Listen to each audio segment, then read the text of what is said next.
Namaste, very good evening everyone. Welcome again to my YouTube channel GK Law Classes. So here we are back again with a long video on a new subject. तो जिन्होंने पिछला हमारा short देखा होगा, भी हमारा recently uploaded short, उसमें मैंने आपको कुछ इंटरनल और एक्सटर्नल एड्स बताए थे regarding the new subject that we are starting today, that is the interpretation of statutes. तो उसके एक्सटर्नल और इंटरनल एड्स दोनों मेरे वहाँ मेंशन किए हुए हैं। जिन लोगों को शॉर्ट अभी तक चेकआउट नहीं किया, फटाफट से जाकर उन्हें चेकआउट कर सकते हैं, उन्हें प्रिंट आउट कर सकते हैं। शॉर्ट पसंद आए तो उसे लाइक शेयर डेफिनेटली कीजिएगा, and if you are new viewer to our channel don't forget to hit subscribe button. तो आज हम स्टार्ट करने लगे the interpretation of statutes, a little break from banking laws. आज हम कुछ डिफरेंट सब्जेक्ट को अंडरस्टैंड करेंगे। वैसे ये बहुत ही ईजी सब्जेक्ट है, बट हम इसे 2 पार्ट्स के अंदर यानी 2 वीडियोस के अंदर कवर करेंगे आपकी बेटर अंडरस्टैंडिंग के लिए। तो आइए स्टार्ट करते हैं विदाउट एनी डिले। अगर आपको ये वीडियो पसंद आए तो इसे लाइक शेयर कर दीजिए और चैनल को सब्सक्राइब करना भूलेगा। सबसे पहले when we begin with concept of interpretation of statutes, let me tell you, जैसे आप सभी का एग्जाम दे के हटे हैं, आगे आपका IFSC का एग्जाम आएगा, उसके अंदर भी इस सब्जेक्ट की फेज 1 में पर्टिकुलरली जो है वेटेज रहती है। ये सब्जेक्ट कैलकुलेट होता है, रूल्स इंटरप्रिटेशन के आते हैं, एड्स के रिगार्डिंग क्वेश्चन डेफिनेटली पूछा जाता है।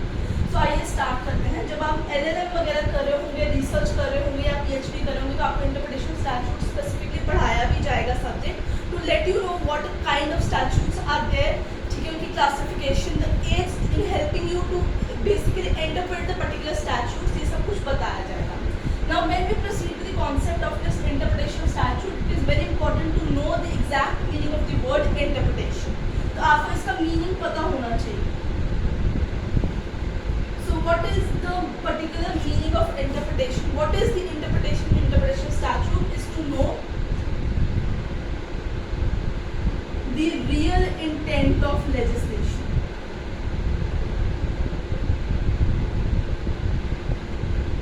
जो legislation लेके आया गया है, legislation के द्वारा, पार्लियामेंट के द्वारा, उसका real intent जानना ही interpretation होता है। वो real intent आप कैसे जान सकते हो of legislature? That can be known in light of its natural and ordinary meaning.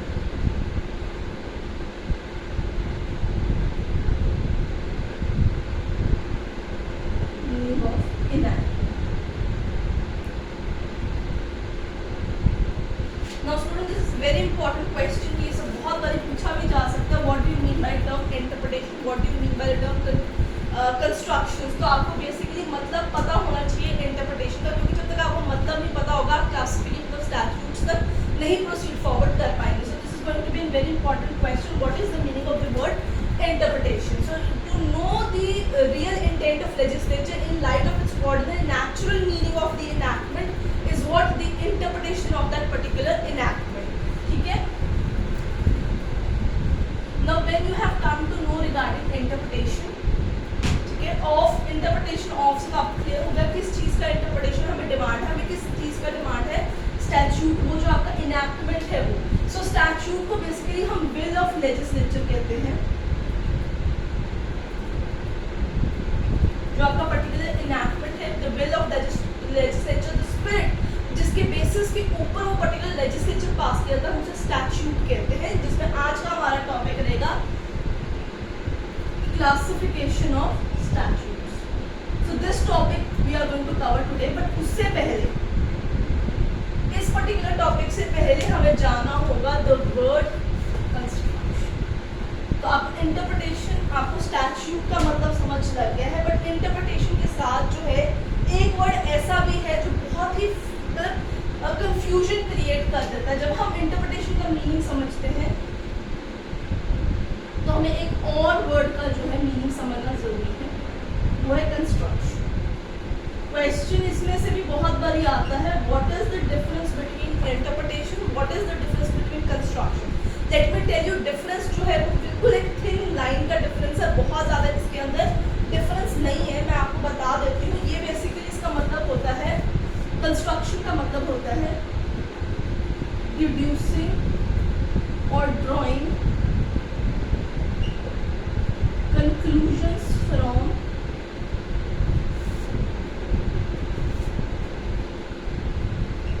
a given enactment. अब आप कहेंगे हम दोनों में ही कंक्लूजन निकालते हैं, जब हम इंटरप्रेट करते हैं हम इनैक्टमेंट में से उसका conclusion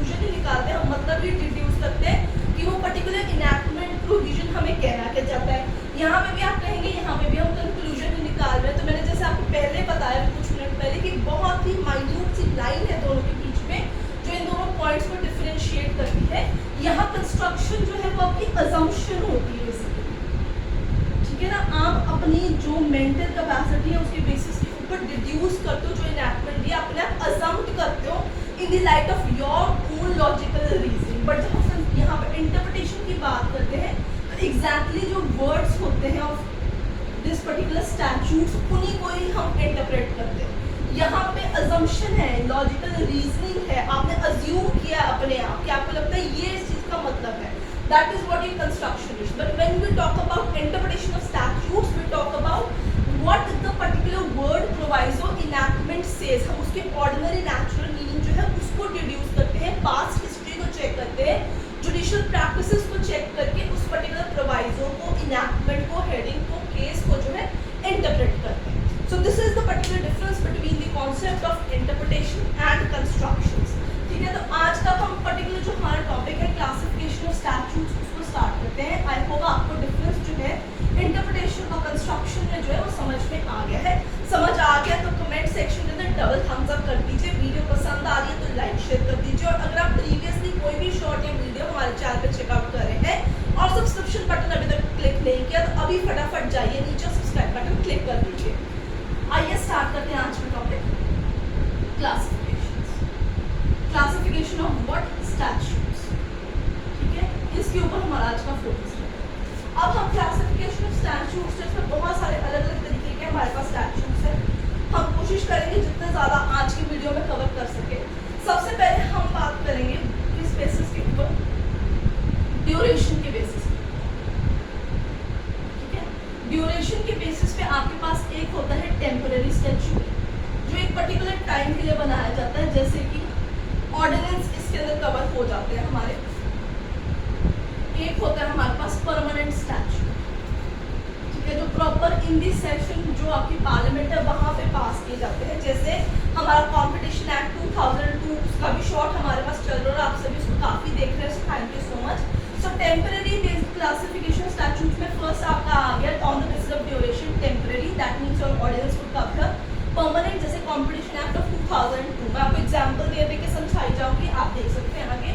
now as method, as reference to what, method, ठीक है, this is the second classification on the basis of what, method. यहाँ पे मेथड आपके पास कैसे हो सकते हैं, कुछ मैंडेटरी होते हैं, कुछ आपके डायरेक्टरी स्टैट्यूट्स होते हैं। मैंडेटरी यानी ऑब्लिगेटरी जो लागू होते ही कंट्री के अंदर है, चाहे वो प्रोस्पेक्टिव बेसिस से लागू हो चाहे वो रेट्रोस्पेक्टिव बेसिस पे लागू किए जाते हैं कंट्री के अंदर। दूसरा तरीके का स्टैट्यूट जो आपके पास होता है वो आपके पास होता है डायरेक्टरी स्टैट्यूट। पूरी कंट्री में वो चीज़ लागू नहीं होती, कभी कभी सर्कुलर्स, मेमोरेंडम, ऑर्डर्स जो होते हैं वो आपके जो है डायरेक्टरी स्टैट्यूट्स के अंदर कैलकुलेट किए जाते हैं, जिनकी जो एप्लीकेशन है वो ऑल ओवर एरिया में नहीं आती है। अब हम चलते हैं, बात करते हैं अगले क्लासिफिकेशन ऑफ स्टैट्यूट की। ये देख लीजिए, ये हमारे पास है एक, इसके अंदर आप ऐसे भी कर सकते हैं कि ऑपरेशन बेसिस से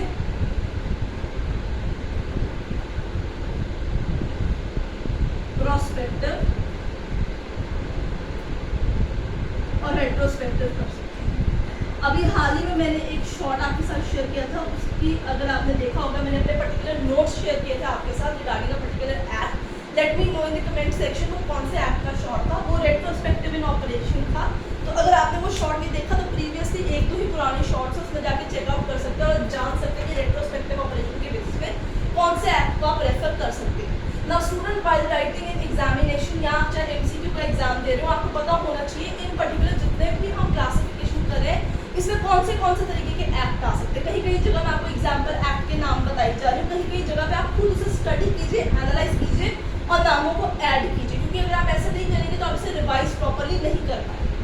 आगे चलते हैं on the basis of duration, method, operation के बाद हमारे पास है on the basis of object. Classification अगला कौन सा है, on the basis of object. अब इसमें बहुत सारी कैटेगरीज हमारे पास आ जाती है, देख लेते हैं कौन सी। कोडिफाइड स्टैट्यूट, ठीक है, कोडिफाइड स्टैट्यूट इसमें सबसे प्रोमिनेंट एग्जांपल आपके पास कौन से होते हैं, आपके पास सबसे प्रोमिनेंट एग्जांपल इसमें रहेगा हिंदू सक्सेशन एक्ट हो गया, हिंदू मैरिज एक्ट हो गया, आपके पास सीआरपीसी जैसे एक्ट हो गए जो एक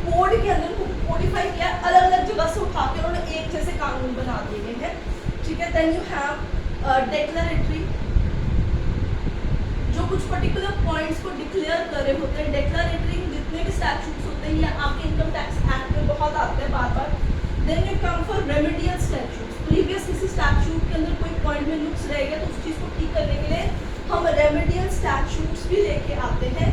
बट कभी कभी क्या होता है कि पिछले लेबर, जैसे लेबर कोड्स इसके अंदर एग्जाम्पल रहेगा कि वो कहीं कहीं पॉइंट के ऊपर वर्कमैन और विमेन के रिगार्डिंग काफ़ी ज़्यादा जो थे प्रोविजंस नहीं प्रोवाइड करा पा रहे थे, इसलिए आगे चल के workmen's compensation act, maternity benefit act जैसे इंट्रोड्यूस किए गए एज अ रेमेडियल स्टैट्यूट, जो विमेन और वर्कमैन को जो है रेमेडीज प्रोवाइड कराते थे for the grievances in labour area, right. Then you have enabling statute, then you have disabling statute. ये इनके वर्ड से ही क्लियर है, कहीं आपको प्रोविजंस प्रोवाइड कराए जा रहे हैं, कहीं आपसे राइट जो है वो सस्टेन किए जा रहे हैं, वापस दिए जा रहे हैं। Then you have penal statutes.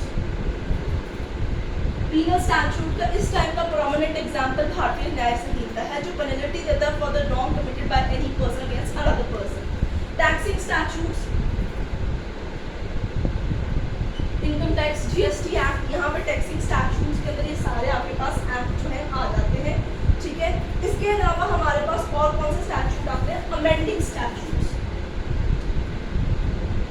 Amending statute जिनका एक ही मकसद होता है पिछले किसी इनैक्टमेंट की प्रोविजन को अमेंड करना। बहुत बड़ी criminal law, taxation, land acquisition के अंदर वेरियस अमेंडमेंट्स आती है। अब आईटी एक्ट नया बजट में जो आया है उसके अंदर भी फाइनेंस मिनिस्टर ने बात की हम आईटी एक्ट को दोबारा से रिकंसिडर करेंगे, कुछ पॉइंट्स को रीचेंजिंग करेंगे, तो वो आगे इनकम टैक्स अमेंडमेंट एक्ट बन के आएगा। So that will be calculated as amending act, ठीक है students. On the basis of object, method, duration आपने देखा है। एक चीज और रह गई है to conclude for today's video, और वो है on the basis of extent of application.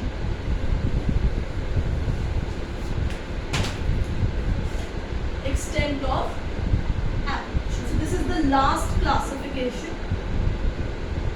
छोटी सी वीडियो थी, ज्यादा इसमें कुछ कवर करने वाला था नहीं, जो मेन पोर्शन होगा वो हम अगली वीडियो में कवर करेंगे। सो पब्लिक स्टैट्यूट और private statute on the basis of application. So public statute as a matter of public policy सब पे ही अप्लाई होगा, लोकल, पर्सनल, पूरे कंट्री बेसिस पे। प्राइवेट स्टैट्यूट जो है वो कुछ पर्टिकुलर लोकल एरिया के लिए हो सकता है, कोई लोकल टेरिटरी के लिए हो सकता है, कोई पर्टिकुलर एसटीज के लिए जैसे शेड्यूल्ड ट्राइब्स है उनके लिए भी हो सकता है, उनके लिए जो बनाया जाएगा उनका प्राइवेट शेड्यूल हो जाएगा। सो स्टूडेंट्स, आई होप आपको आज की जो हमारी वीडियो है क्लासिफिकेशन ऑफ स्टैट्यूट्स वो पसंद आई होगी। वीडियो को पॉइंट बाय पॉइंट आप पॉज कीजिए, सारे के सारे क्लासिफिकेशंस जो है वो पेन डाउन कर लीजिए, जहां मैं एग्जांपल का नाम दे रही हूँ उसे भी as it is pen down कर लीजिए। In the next video under the concept of interpretation